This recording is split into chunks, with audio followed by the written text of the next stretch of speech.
All right, I'm trying to record while my kids are a bit rambunctious in the background. So if you hear background noise, that's why. I'm so sorry. And that's usually why the reason I'm not recording is because it's so hard to find like 5 or 10 minutes to be able to record without noise.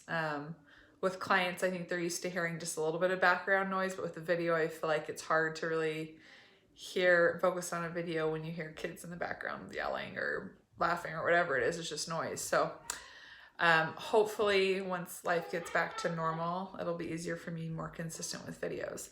But today I really wanted to do a video on grief when you are trying to recover any form of grief, any kind of loss or tragedy, trauma, any kind of negative feeling or emotion that you feel like you don't have any control over.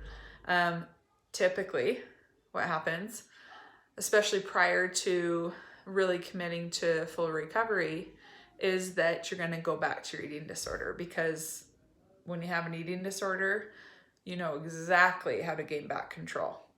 A false sense of control, but you know how to gain back some kind of feeling of control in your life by one of many things: heavily restricting, binging and purging, over-exercising, isolating yourself. There are ways that we've developed over the years as we've developed our eating disorder that are go-to coping mechanisms. So when you're in recovery and you're committed to staying in recovery and something hard comes up, I'm sure a lot of us have experienced negative emotions just during this time in quarantine, right? In addition to that, add other things that can come up that you don't have control of: a breakup, a miscarriage, maybe a child who's causing you a lot of stress and turmoil. Whatever it is, there's always going to be something in our lives, right, that comes up that kind of stirs up lots of negative emotions, lots of, oh my gosh, I can't control this, I hate feeling this. And how do we stop feeling this? Well, we numb out with our eating disorder. But we can't do that anymore when we're in recovery. We have to develop other coping skills.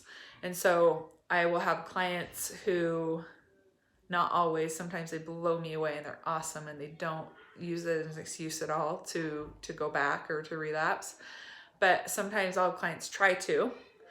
Usually I call them out on it and don't let them, but they'll try to use it as an excuse not to continue in their recovery. And that's just not acceptable. It's not okay. It's absolutely okay to feel. In fact, it's very encouraged when you're in recovery to start feeling things, because we're kind of coming out of like what I call this ice age of like not feeling anything. Like you have an ice heart. You don't worry about things you should worry about. You worry about like, oh my gosh, am I going to be forced to eat pizza today? Like the fears are so off on what's really important in life when you're really practicing your eating disorder. When you're in recovery, you don't have that option anymore. You have to feel. And it's an uncomfortable feeling, especially if you've gone years and years and years without expressing or feeling emotions, to just sit in that discomfort. And I think as clients are forced to do that in recovery, and just people in general that are in recovery, as they're forced to do that, they come out the other end, one, having grieved appropriately, right? Because they cried and they leaned on people and they, reached a higher power if they believe in one, and they were forced to just experience and feel and recognize that these things pass. You come out the other end having healed usually from that grief, but also with this sense of confidence of like, wow, I can experience really tough, hard, challenging things, and I don't have to revert back to restricting. I don't have to go like kill myself in the gym because I feel out of control in this area of my life. And that sense of confidence, as those things occur in your recovery, is where you build that like really, really strong foundation for a full recovery. Because then anything can kind of come your way, and restriction and reverting back to an eating disorder just aren't really on the table anymore. They're not something that you entertain or even desire to go back to. It doesn't get you anywhere. What got you somewhere in the first place when you experienced this tragedy was staying really focused in your recovery, continuing to properly nourish yourself, staying focused and being very aware that, okay, here are my triggers, here are my tendencies in the past, and I'm not going to do those anymore. I've got to experience new coping skills. I need to journal, meditate, breathe, pray, call a friend, lean on a spouse, cry your eyes out on your closet floor, like whatever it takes, but you're not going back to that. And so that's how I feel like these really sustainable, strong recoveries end up being truly like for life.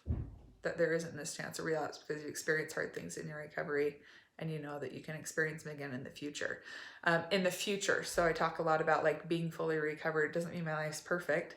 Doesn't mean that I don't have heartache or I feel really stressed out. This quarantine, if I'm being completely honest, the first couple weeks I was like, yeah, I'm good. This is good. It's killing me. Like it is killing me. I'm pregnant. My kids are home all day long. I'm so tired. I'm really, really tired. I feel kind of overwhelmed about having another child come.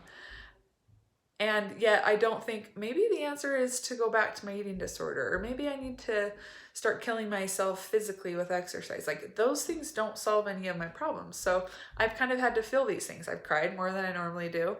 I think I've felt like a mild version of depression where it's just like every day feels exactly the same, right? And so what do we do when we experience that? Okay, well, maybe we need to go for a drive. Maybe we need to make a fun dessert tonight and have a movie, or like just little things to kind of pick me up, but it's never going back to my eating disorder. And so as you develop these other coping skills, then you know you can kind of take on whatever life throws at you because you don't live in this fear of relapse every day. So I just wanted to send out a message. I do have some clients right now who are personally struggling with losses and some traumatic events, and I want them to know that they're not alone and that it's perfectly okay to feel all the things that come up, but going back to your eating disorder is never ever going to be the answer. It's never going to make things easier. It's never going to help you to move forward with that grief. So hopefully that message will resonate with some of you. Hopefully not a lot of people are struggling with big challenges right now, but if you are, if you have in the past, and you will likely in the future, I'm sure, remember this message that going back to your eating disorder is never, ever going to make anything better. So with that, I will see you again in another video.